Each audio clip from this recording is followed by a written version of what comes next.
जो पिछला लेक्चर था उसमें अपन एम्पेयर के जो परिपथीय नियम है उसके अनुप्रयोग पढ़े थे। उसमें एक अनुप्रयोग हुआ था कि जो एक सीधा चालक तार था उसके कारण अपन ने चुंबकीय क्षेत्र निकाला था, अनंत लंबाई का जो चुंबकीय तार था। आज अपन दो इंपॉर्टेंट टॉपिक पढ़ रहे हैं, बहुत ही ज्यादा इंपॉर्टेंट है।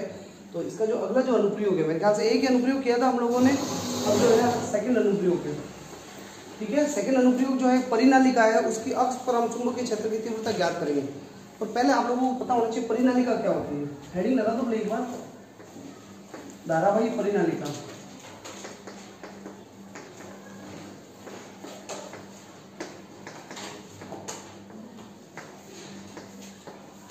कि अक्ष पर चुंबकीय क्षेत्र की तीव्रता।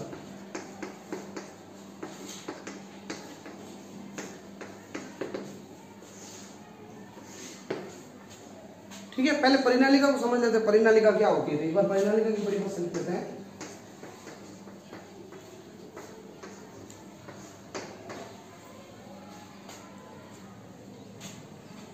यदि किसी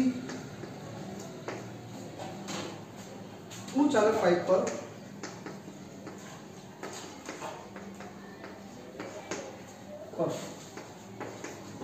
विद्युत रुद्ध तांबे के विद्युत रुद्ध यानी तांबे का जो तार है उसके ऊपर प्लास्टिक की कोटिंग की हुई होनी चाहिए। जो भी तार होते हैं हमारे पास, जो भी, जैसे मेरे पास ये वाला तार है तो इसके ऊपर प्लास्टिक चढ़ा हुआ है ना, तो ये विद्युत रुद्ध तांबे का विद्युत रुद्ध तार है। विद्युत रुद्ध तांबे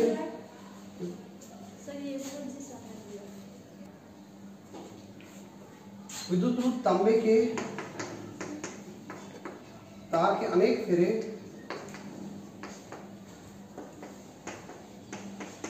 इस प्रकार लपेटे जाएं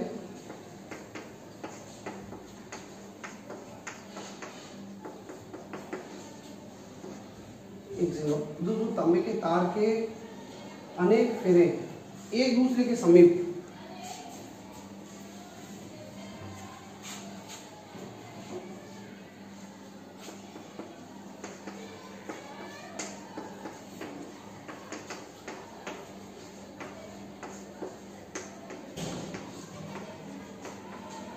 इस प्रकार लपेटे जाए।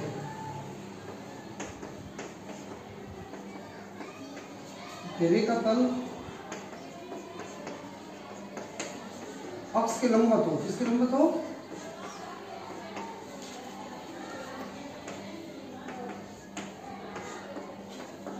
तो यह व्यवस्था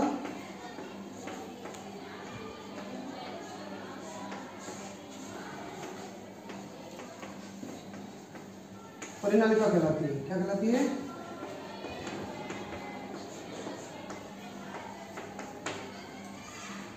परिनालिका कहलाती है।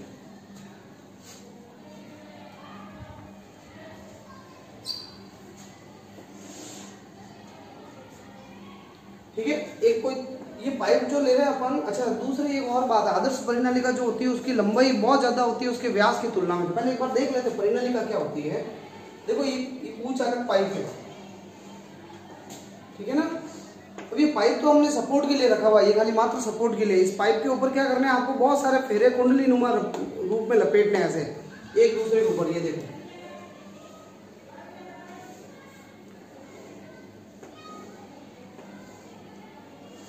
देख रहे हो आप, समझ में आ रहा है ना। ये फेरे लपेटे हुए हैं, इधर से इधर ऐसे फेरे लपेटे हुए हैं। जब आप इधर से धारा प्रवाहित करोगे तो ये धारा जाएगी, पीछे जा रही है ना, पीछे।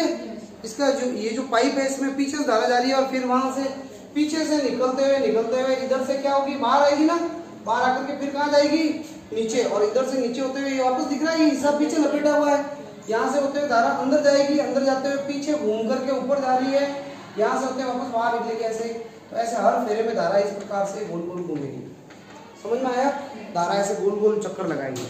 अब देखो, आप अगर इस दिशा से देखोगे, इधर खड़े रह करके देखोगे आप धारा, तो ये धारा पीछे जाकर के यूं घूम रही है ना, पीछे जा रही है और फिर ऐसे घूम रही है।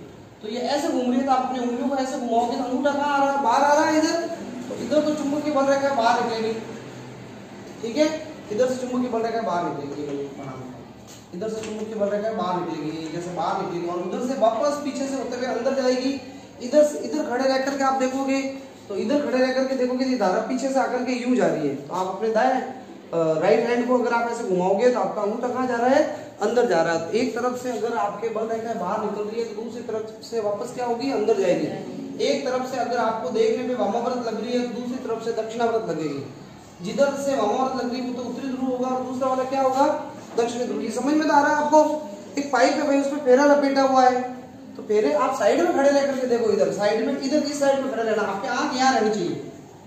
आप यहाँ खड़े होकर के इस परिनालिका को, इसको देख रहे हो पाइप को, तो ये पाइप में ये देखो, ये जो फेरा लपेटा हुआ है ये वर्ताकारी है, ऐसे जा रही है, ये पीछे जा रहा है, तो पीछे वाला हिस्सा, पीछे वाले हिस्से में धारा कहाँ जा रही है, ऊपर, और ऊपर से होते हुए फिर इधर से बाहर निकली और फिर वापस कहाँ जा रही है, नीचे।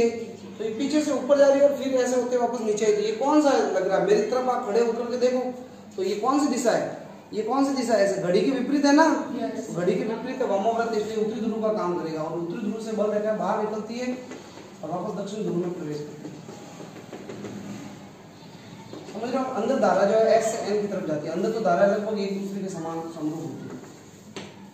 ये चित्र बना दो, ये बल रेखा का पैटर्न पूछा जाता है, ठीक है। अंदर धारा एक दूसरे के समांतर चल रही है, ज्यादा धारा बनाने की जरूरत नहीं है। वैसे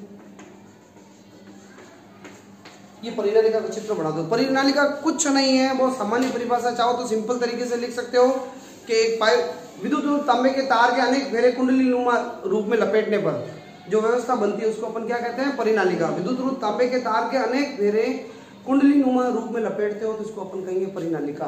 तो चित्र बना दो। अब अपन इसके भीतर विद्युत चुंबकीय क्षेत्र ज्ञात करेंगे। अब मैं इसको थोड़ा एक बार साफ कर लेता हूँ, जगह की जरूरत है अपन को, ठीक है। पूरा टॉपिक चल रहा है, अभी बड़ा टॉपिक है और ये बहुत इंपॉर्टेंट टॉपिक है, वेरी इंपॉर्टेंट।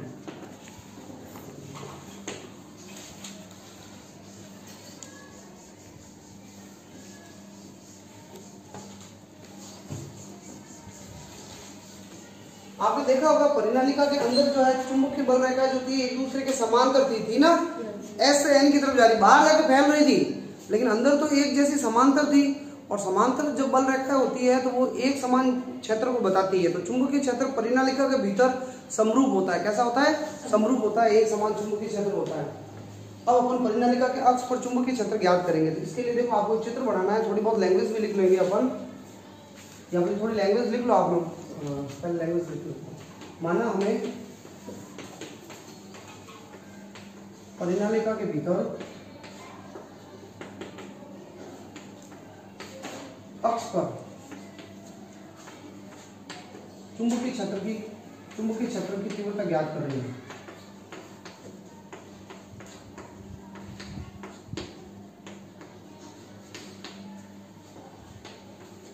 ठीक है, चुंबकीय क्षेत्र की तीव्रता ज्ञात करनी है। इस हेतु चित्रानुसार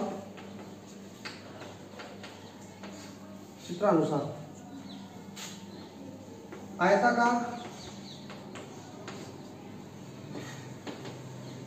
बंद पथ PQRS P, वापस P, अभी चित्र बनाऊंगा पता चल जाएगा, की कल्पना करते हैं।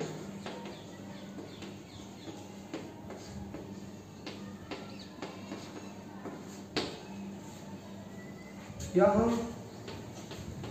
परिनालिका के प्रत्येक फेरे में आई धारा प्रवाहित हो रही है। कितनी धारा,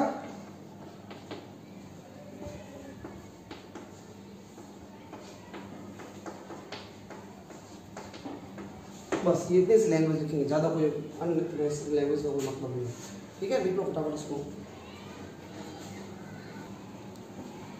अब देखो मैं एक बार चित्र बना रहा हूँ, देखो अब मैं परिनालिका का जो चित्र बना रहा हूँ वो उसको जैसे यूं समझ लो, हम उसका जो है ना क्रॉस सेक्शनल व्यू बना रहे, काट क्षेत्रफल वाला इस चित्र बना रहे हैं। देखें इधर, ये परिनालिका है, पूरी लंबी परिनालिका है। वैसे परिनालिका बहुत लंबी होती है, आदर्श परिनालिका अंतहीन होती है, बहुत लंबी होती है, ठीक है।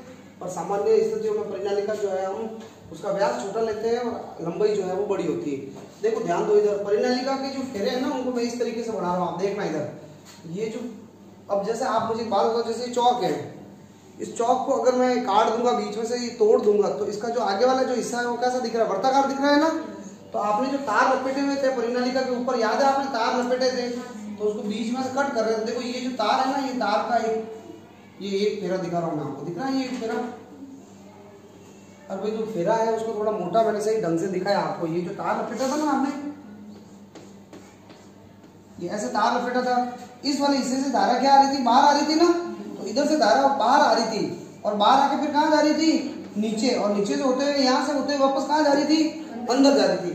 तो इधर से धारा बाहर आ रही थी, बाहर आती हुई धारा को हम डॉट के चिन्ह से प्रदर्शित कर सकते हैं। डॉट का मतलब धारा क्या हो रही है, बाहर आ रही है। वैसे डॉट का मतलब चुंबकीय क्षेत्र भी होता है, हम चुंबकीय क्षेत्र को भी डॉट और क्रॉस से बनाते हैं ना, पर वो आप धारा के लिए भी प्रयुक्त कर सकते हो, किसी और के लिए भी कर सकते हो। डॉट का मतलब जिसके लिए भी काम में ले रहे हो उसकी दिशा बाहर है, और ये धारा यहाँ से बाहर आके, ये यहाँ से बाहर आके फिर कहाँ जाएगी, नीचे जाएगी ना, धारा नीचे जा रही है, और नीचे से होते हुए यहाँ से होते वापस कहाँ जाएगी, अंदर, और अंदर के लिए हम क्या लगाएंगे, क्रॉस। वापस ये धारा अंदर गई और पीछे से इधर से होते हुए वापस बाहर आएगी ना, तो यहाँ डॉट, और यहाँ होते हुए वापस अंदर जाएगी क्रॉस। ऐसे में बहुत सारे फेरे, अब सब में ऐसे फेरा बना दिखाने की जरूरत नहीं है आपको।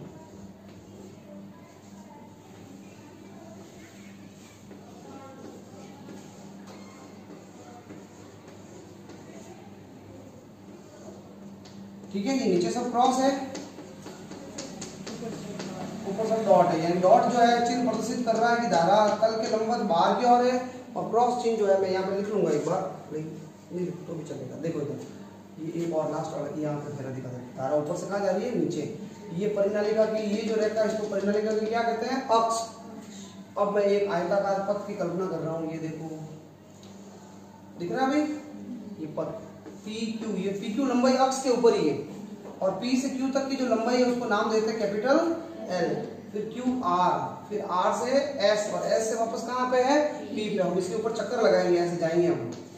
अभी थोड़ी देर मैंने पहले बताया था कि परिनालिका के अंदर जो चुंबकीय क्षेत्र है वो इधर था, S से N की तरफ था ना, इधर इस दिशा में। अगर मैं पूछूं इस बिंदु पे चुंबकीय क्षेत्र किधर है, तो आपको बताना चुंबकीय क्षेत्र की दिशा जो है B की दिशा इधर है। अगर मैं छोटी सी लंबाई लूंगा dl, तो dl की दिशा भी किधर होगी, मैं इधर जा रहा हूँ P से Q, मैं जब P से Q इधर जाऊंगा तो dl इधर होगा, और मैं Q से R जाऊंगा तो dl कहाँ होगा, ऊपर। R से S जाएंगे तो dl होगा इधर, और फिर इधर होगा dl। ठीक है, ये आपको चित्र बना देना है। एक चीज और छोटी सी, जो ये डॉट का चिन्ह है ये क्या प्रदर्शित कर रहा है, धारा तल के लंबवत है, धारा तल के लंबवत बाहर की ओर।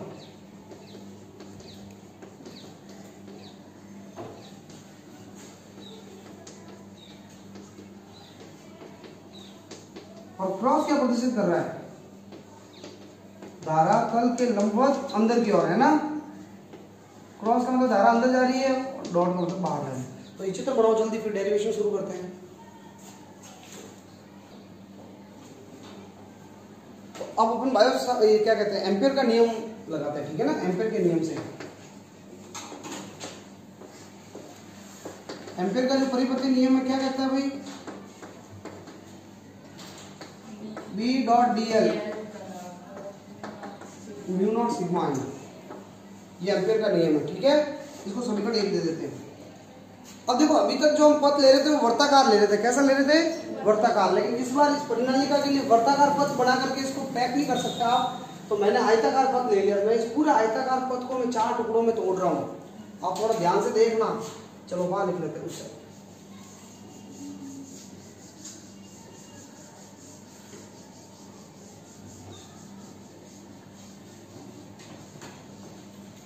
ध्यान दे इधर,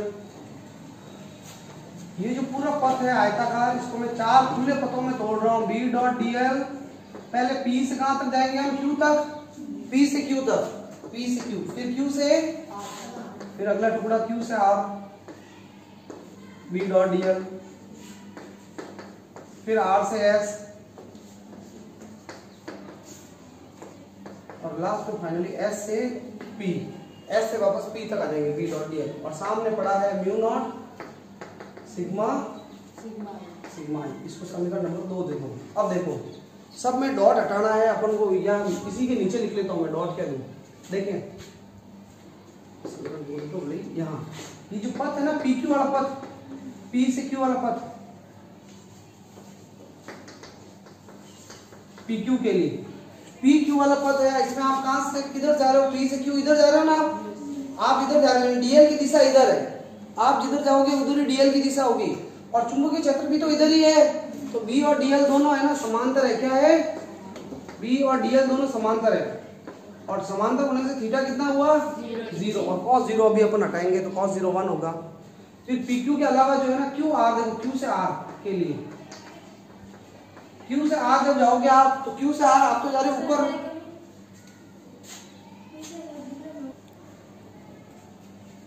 देखिए जो क्यू आर वाला जो पथ है इसमें आप जा रहे हो ऊपर, डीएल की दिशा इधर है, जबकि चुंबकीय क्षेत्र तो इधर ही रहेगा फिक्स है। तो इसके लिए बी और डीएल दोनों लंबवत है, तो यहाँ रखोगे थीटा का मान तो 90 आएगा और cos 90 कितना हो जाएगा 0 अभी रखेंगे। फिर ऐसे कैसे आर एस वाला जो पथ है उसके लिए क्या है, देखो आर एस जो है ना आर एस, इसमें यूं तो आप सोचोगे सर ये आप इधर जा रहे हो, चुंबकीय क्षेत्र इधर है तो थीटा 180 लेना है, लेकिन अब आप परिनालिका के बाहर जा चुके हो। यहाँ पे तो आप अंदर से बाहर जा रहे थे इसलिए अंदर वाला चुंबकीय क्षेत्र काम आ गया है, लेकिन यहाँ तो पूरी तरीके से आप बाहर हो, तो बाहर है तो पूरा बाहर वाला चुंबकीय क्षेत्र काम आएगा। और वास्तव में परिनालिका के बाहर चुंबकीय क्षेत्र नगण्य होता है, बहुत कम होता है, क्योंकि बाहर जाके अंदर तो बल रेखा है बहुत सारी एक दूसरे के पास पास होती है, लेकिन बाहर जो है हमको खुला आकाश मिलता है, बल रेखा एक दूसरे के दूर दूर हो जाती है, तो इसलिए वो चुंबकीय क्षेत्र जो है वो बहुत ही कम हो जाता है, नगण्य हो जाता है। ठीक है ना, तो याद रखना आपको परिनालिका के बाहर जो है ना, ये जो बाहर है आर एस जो है वो बाहर है, और बाहर जो है चुंबकीय क्षेत्र बी का मान अपन को लगभग क्या ले लेना है 0। तीसरा लास्ट एंड फाइनल पथ एस से पी वापस लंबवत आ रहा है एस पी पथ के लिए, इसके लिए बी और डीएल लंबवत है, इसके लिए थीटा कितना होगा 90। तो ये सारे मान आपको समीकरण नंबर 2 में रखने, समीकरण 2 में रखने।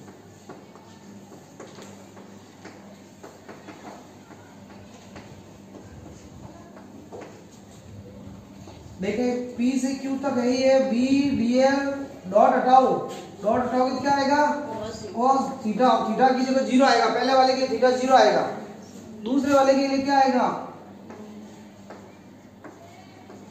cos 90। और तीसरा ये RS, तो ये RS तो बाहर है, बाहर तो ये तीसरा वाला तो क्या हो जाएगा 0। और लास्ट ये S से P, इसके लिए भी थीटा कितना है SP के लिए 90।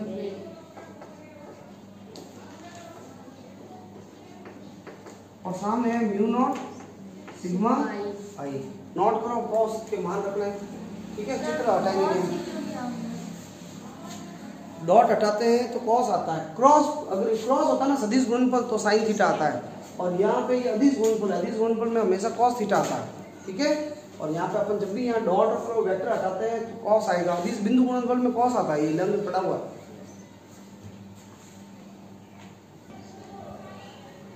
अब देखो मैं यहाँ से हटा रहा हूँ उसको, ये वाला तो मतलब ही नहीं है, चित्र हटा नहीं सकते अपन। ठीक है, तो ये इधर इसी तरफ लिखूंगा।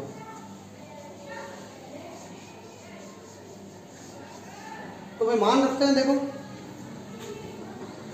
P से Q तक B dl cos 0 का मान हो गया 1, cos 0 1 होता है, cos 90 का मान 0 होता है, इसलिए ये 0 हो गया, ये वाला तो 0 है ही है, और यहाँ पे ये cos 90 और 0 हो गया।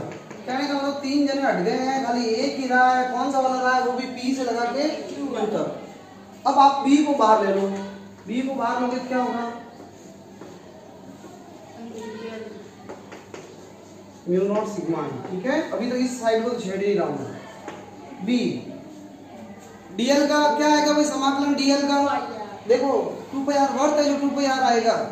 ध्यान से देखिए आप समाकलन कहां से कहां तक कर रहे हो, P से लगा के कहां तक कर रहे हो Q तक, और dl है छोटी लंबाई, P से Q तक पूरी लंबाई, dl लंबाई को पूरी जोड़ोगे तो पूरी P से Q तक पूरी टोटल लंबाई आएगी। समाकलन का काम है जोड़ना, कुल मान लेना, तो dl है छोटी सी लंबाई और आप P से Q तक पूरी लंबाई को जोड़ रहे हो, P से Q तक पूरी लंबाई को क्या नाम दिया है L दिया है।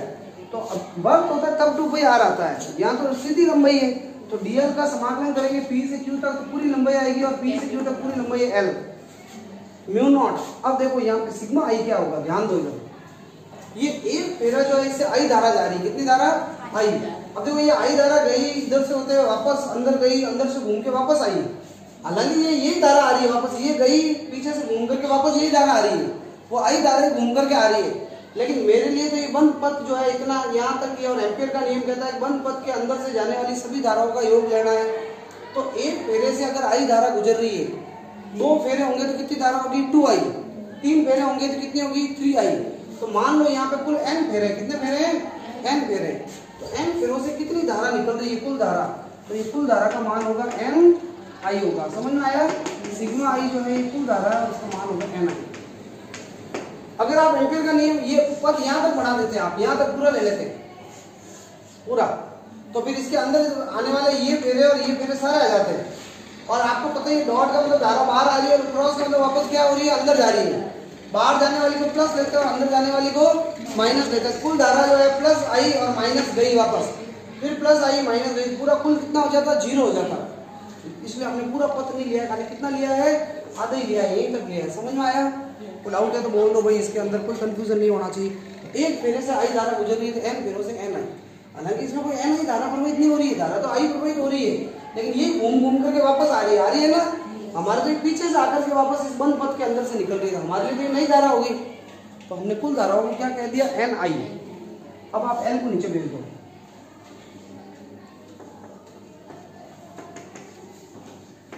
एन और बटा भी एल हो गया और आई तो है।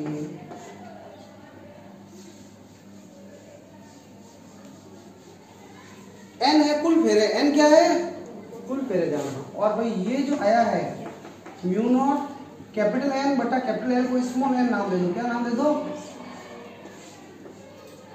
समीकरण कितने दिया आपने? इसको 3 दे दो।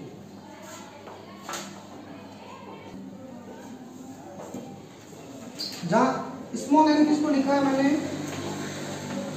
कैपिटल एन बटा कैपिटल एल जो है इसको मैंने लिखा स्मॉल एन, और इसको कहते हैं प्रति एकांक लंबाई में फेरों की संख्या। इस साइडों पे लिख लेना, प्रति एकांक लंबाई में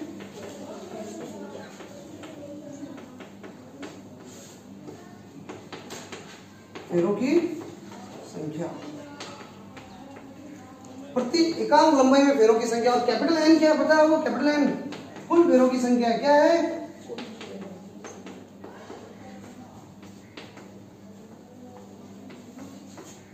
कुल फेरों की संख्या है। और एल जो है भाई वो लंबाई है, जितना भी हिस्सा दिया जाए उस हिस्से की लंबाई है। तो ये परिनालिका के चुंबकीय क्षेत्र का जो सूत्र आया है ये म्यू नॉट एन आई।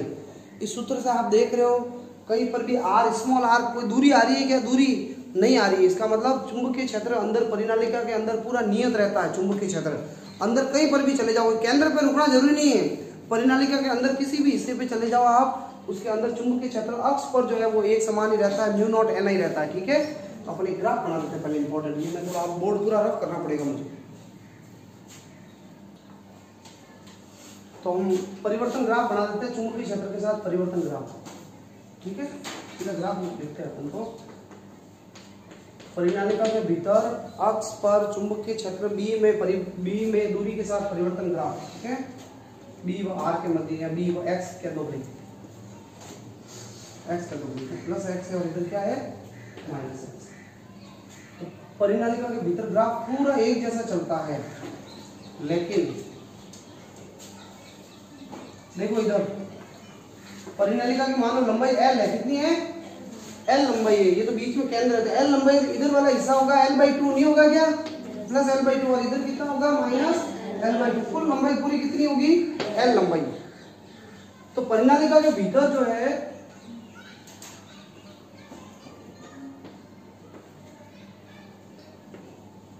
परिनालिका के भीतर तो चुंबकीय क्षेत्र का मान नियत रहता है, कितना रहता है म्यू नॉट एन आई। लेकिन जैसे ही परिनालिका के किनारे पे आ जाते हो, किनारे के ऊपर, तो चुंबकीय क्षेत्र सीधा घट करके आधा हो जाता है, mu not an I by 2। किनारे पे चुंबकीय क्षेत्र कितना होता है, mu not an I by 2 होता है, आधा होता है अंदर का। क्यों होता है आधा, जैसे देखो आप ये दो परिनालिका है, इसके किनारे पे भी चुंबकीय क्षेत्र म्यू नॉट एन आई बटा 2 है, और इसके किनारे पे भी चुंबकीय क्षेत्र कितना है म्यू नॉट एन आई बटा 2। आपने दोनों परिनालिकाओं को जोड़ के एक बड़ी परिनालिका बना दिया,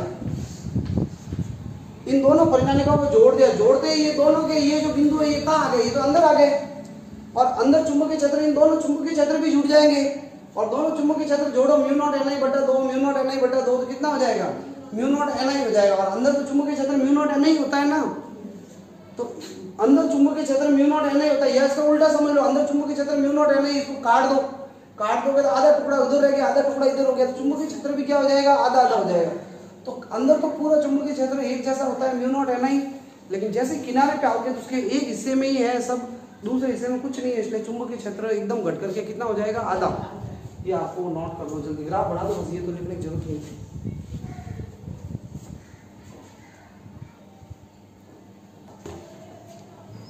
अब हम इसको साफ कर लेते हैं, एक छोटे छोटे 2 प्रश्न कर लेते हैं।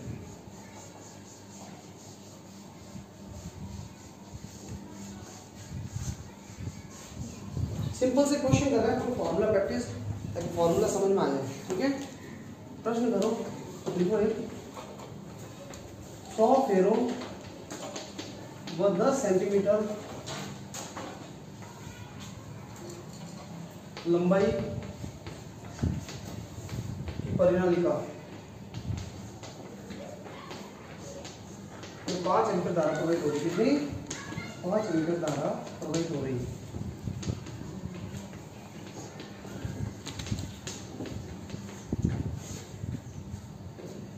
अक्ष पर परिणालिका के अक्ष पर चुंबकीय क्षेत्र की तीव्रता ज्ञात करें।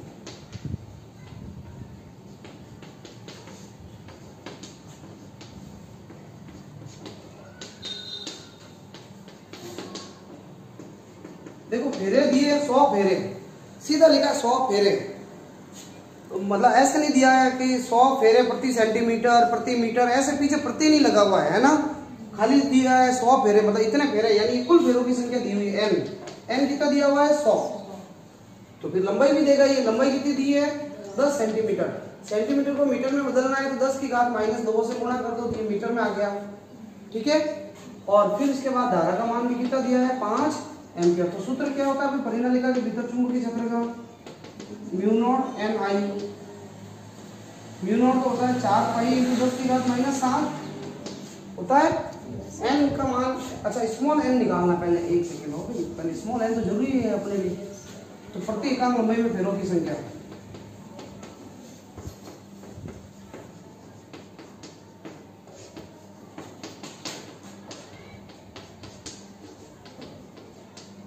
इकाई लंबाई में फेरों की संख्या जो होती है कुल फेरे बटा कुल लंबाई होता है ना। कुल फेरे कितने हैं भाई 100, और लंबाई कितनी है 10 × 10 की घात -2, ये 10 से 10 कट गया एक, ये -2 ऊपर जाएगा तो ये कितना हो जाएगा 1000 हो जाएगा, नहीं होगा क्या 10 की घात 2 और 10 मिलकर के 1000 है। प्रति मीटर में इतने फेरे हैं। ठीक है, प्रति मीटर, फेरे प्रति मीटर, खाली प्रति मीटर तो नहीं लिखना चाहिए, फेरे प्रति मीटर कितने फेरे हैं। तो बताओ, अब सूत्र बताओ कि चुंबकीय क्षेत्र का क्या होता है परिणालिका के भीतर, V बराबर mu not an I, mu naught का मान 4 पाई × 10 की घात -7, n का मान, स्मॉल n का मान है 1000 और i का मान 5, 5 × 4 गुणा होकर 20 पाई हो गया, और 10 की घात 7 है, और ये 3 जीरो 10 की घात 3, 7 में से 3 घात गई, कितनी घात रहेगी -4। टेस्ट आ गया उत्तर, बस चाहो तो पाई का मान लिख सकते हो, 1 जीरो कम कर सकते हो, बाकी अपन दो यही पे उत्तर लिख पाना, यही इसको हटा देते हैं। ठीक है, देखो अच्छा ये क्वेश्चन वापस दूसरा नया क्वेश्चन तो क्या लिखूं, खाली इतना सा अगर दिया जाए कि भाई 200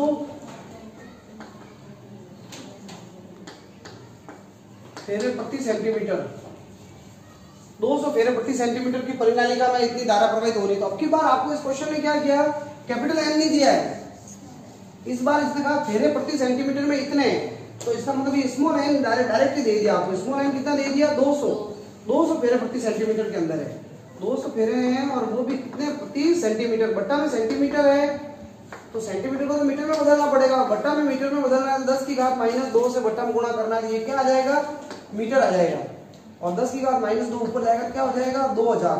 अरे समझ रहे हो, फेरे प्रति मीटर, स्मॉल एन आ गया, धारा आपको दी हुई है कितनी 5 एम्पियर दी हुई ना, तो बस आप इस सूत्र मान रख दोगे mu not an I, mu naught का मान तो वही होता है, एन का मान इस बार 2000 रख देना और आई का मान 5, ठीक है ना, तो 40 पाई आ जाएगा। है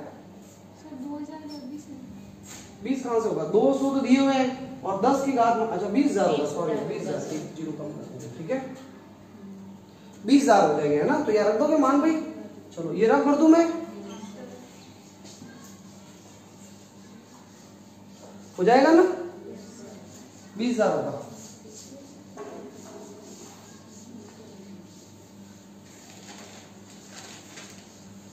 अब एक लास्ट अनुप्रयोग रहा है तीसरा नंबर, टॉरॉइड के भीतर चुंबकीय क्षेत्र कितनी?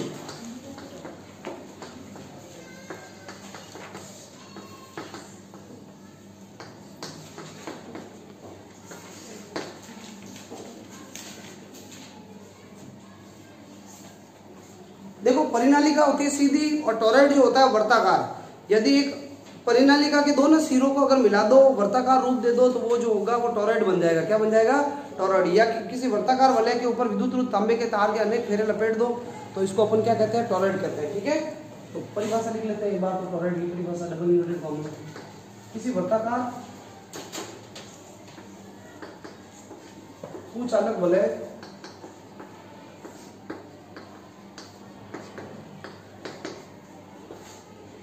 और विद्युत रूप तांबे के तार के अनेक फेरे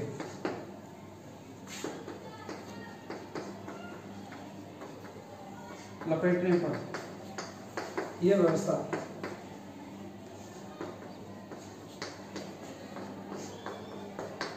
टॉरॉइड कहलाती है।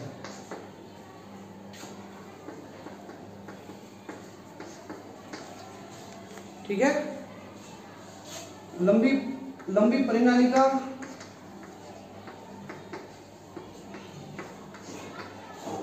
के दोनों सिरों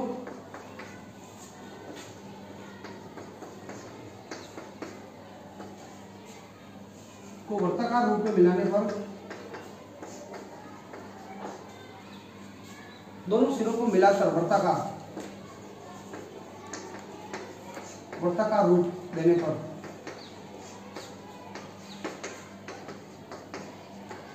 टॉरॉइड बनता है। क्या बनता है?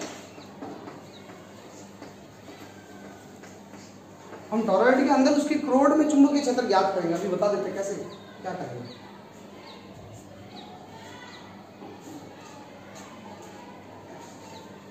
चित्र बनाना पड़ेगा एक बार, वापस बोर्ड रफ करना पड़ेगा। पहले चित्र के लिए थोड़ा स्पेस चाहिए, दो चित्र एक साथ बनेंगे।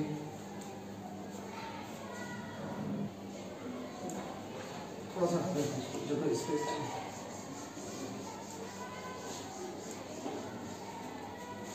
इधर देखें,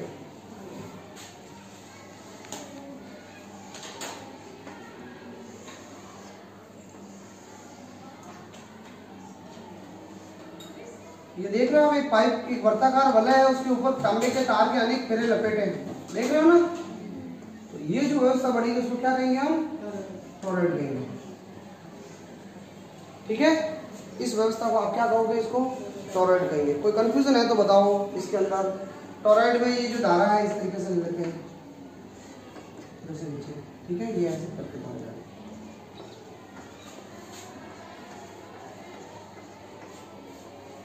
देख रहे हो ना, ये धारा यहाँ से जा रही है, पीछे से होते घूम के नीचे है ना। हमें ये टॉरॉइड है जिसकी माध्य त्रिज्या है कैपिटल आर। कितनी है त्रिज्या? बीच में से माध्य त्रिज्या कैपिटल आर। और हमें इसके अंदर यहाँ पर, इसके भीतर, टॉरॉइड के भीतर यहाँ पर, इसकी क्रोड के अंदर यहाँ चुंबकीय क्षेत्र निकालना है। इस क्रोड के आंतरिक भाग के अंदर अपन को चुंबकीय क्षेत्र निकालना है। ठीक है ना, यहाँ पर तो चुंबकीय क्षेत्र ज्ञात करना है। आप चाहो तो ये वाला चित्र बना सकते हो जिसमें इधर वाले फेरे से धारा बाहर आ रही है ना, और इधर से घूम के वापस कहाँ जा रही है? अंदर। तो इसकी जगह आप चाहो तो ये वाला चित्र भी बना सकते हो। दोनों चित्र बराबर में बना दो। देखो इधर ऐसे फेरे, बहुत सारे फेरे आपको बनाने हैं, तो दूर दूर बना दो।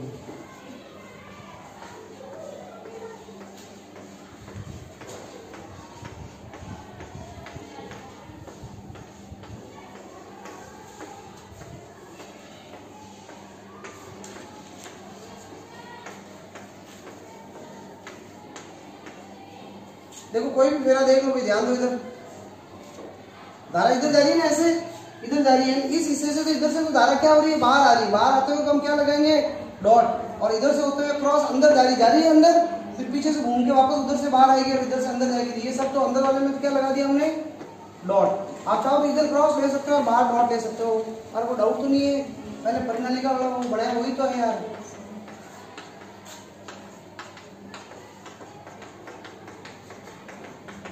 और भले ही चाहो तो खाली वो एक चित्र बनाओगे वो भी चल जाएगा। इधर ध्यान दो, इसके किसी बिंदु पर अगर चुंबकीय क्षेत्र निकालना है, ये धारा देखो कैसे जा रही है, इधर जाके फिर अंदर घूम रही है ना अंदर, तो आप भी ऐसे उंगलियां ऐसे घुमाओगे तो अंगूठा कहाँ आ रहा है, ऊपर। अरे इस फेरे को देखो धारा कैसे जा रही है यार, ये ऐसे जा रही है, नहीं जा रही है, ये फेरा दिख रहा है ना, इधर जाके फिर ऐसे घूम, तो चुंबकीय क्षेत्र होगा ऊपर। और डीएल भी कहाँ होगा, ऊपर। डीएल की दिशा भी ऊपर है और बी भी ऊपर ही है। और चाहो तो इसमें उड़ा दो, बड़े यहाँ पे कहीं पे ले लो।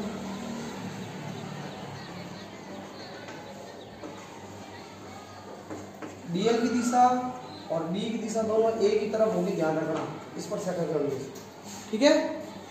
तो अपन सीधा अब एम्पियर का नियम लगा देते हैं। भले लैंग्वेज थोड़ी सी लिखनी है तो लिख सकते हो, भले इसकी माध्य त्रिज्या जो है आर है। माना टॉरॉइड में, टॉरॉइड के प्रत्येक फेरे में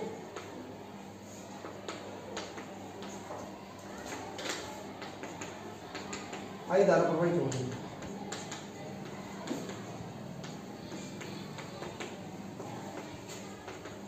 तथा इसकी माध्य त्रिज्या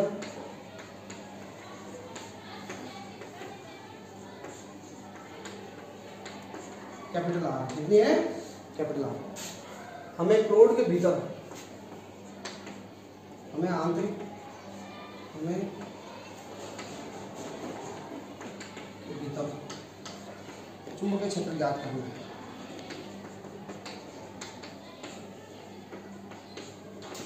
अच्छा ACL से, ACL क्या है, ACL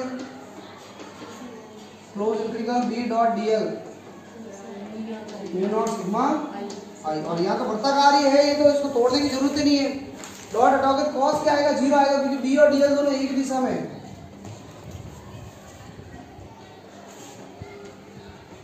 कॉस 0 का मान तो कितना होता है, 1 होता है ना, 1। वहां से हटा दूं, रफ कर दूं ये थोड़ा सा,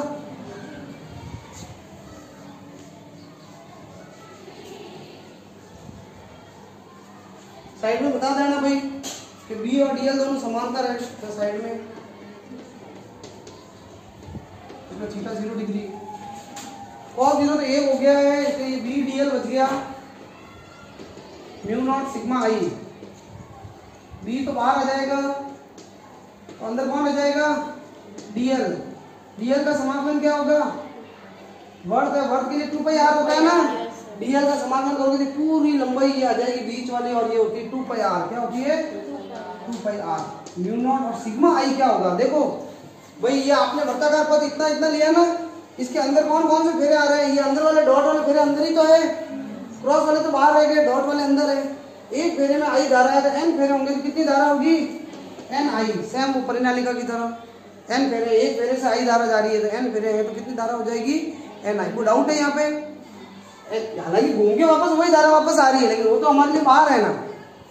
और भाई इस 2 पाई आर को नीचे भेज दो, एन के बट्टा में आ जाएगा 2 पाई आर, और ये एन बट्टा 2 पाई आर को नाम दे दो स्मॉल एन। क्या नाम दे दो, तो ये तो सेम वही आया, परिनालिका वाला नहीं आया क्या, और यहाँ पर भी स्मॉल एन वही है, इसको समीकरण 1 दे देना। और यहाँ पे जहाँ स्मॉल एन जो है प्रति एकांक लंबाई में फेरों की संख्या है, लिखते रहे साथ साथ, प्रति एकांक लंबाई में फेरों की संख्या।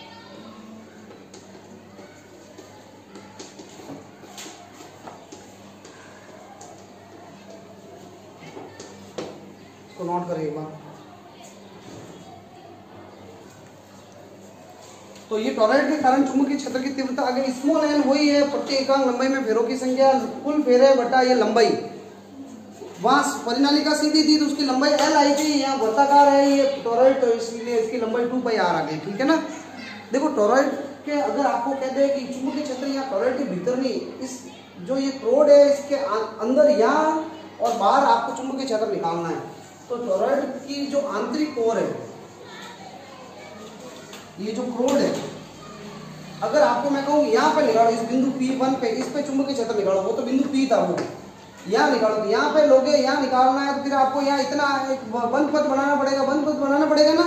तो इस बंद पथ के अंदर कोई धारा दिख रही है क्या, अंदर अंदर, अरे आपको इस बिंदु पे चुंबकीय क्षेत्र निकालना है, आपको इतना ही बंद पथ बनाना पड़ेगा। और जब इतना बंद वर्ताकार पथ बनाओगे तो इसके अंदर कोई धारा नहीं है, सारी धारा बाहर होगी। जबकि एम्पियर के नियम में जो सिग्मा आई होती है वो तो बंद पथ से परिबद्ध धारा होती है, तो धारा ही नहीं है, तो यहाँ चुंबकीय क्षेत्र क्या आएगा, 0। और मैं कहूँ यहाँ नहीं निकाल कर यहाँ निकालो, इस बिंदु P2 पर बाहर, इसके बाहर, तो यहाँ पर निकालना आपको इतना बड़ा बंद पथ बनाना पड़ेगा, बंद पथ बनाना पड़ेगा ना। अब इसके अंदर कितनी धारा पड़ी थी, इसके अंदर डॉट और क्रॉस दोनों आ गए। डॉट वाली धारा आप प्लस लोगे और क्रॉस वाली क्या लोगे, माइनस। तो यहाँ पर भी सिग्मा आई निकालोगे कुल धारा तो क्या हो जाएगी, 0। प्लस और माइनस कैंसिल हो जाएंगे। तो यानी खाली जो चुंबकीय क्षेत्र होता है टोरॉइड का, वो टोरॉइड की इस रोड के अंदर यहीं पे होता है, ना इधर होता है ना इधर होता है, ठीक है ना। तो लिखो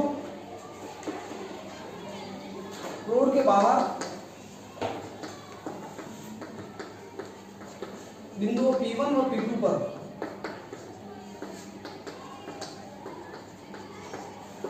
सिग्मा आई का मान क्या होता है, 0 होता है, धारा का योग 0 होता है। अतः एम्पियर का नियम लगाओगे B dot dl mu naught sigma आई।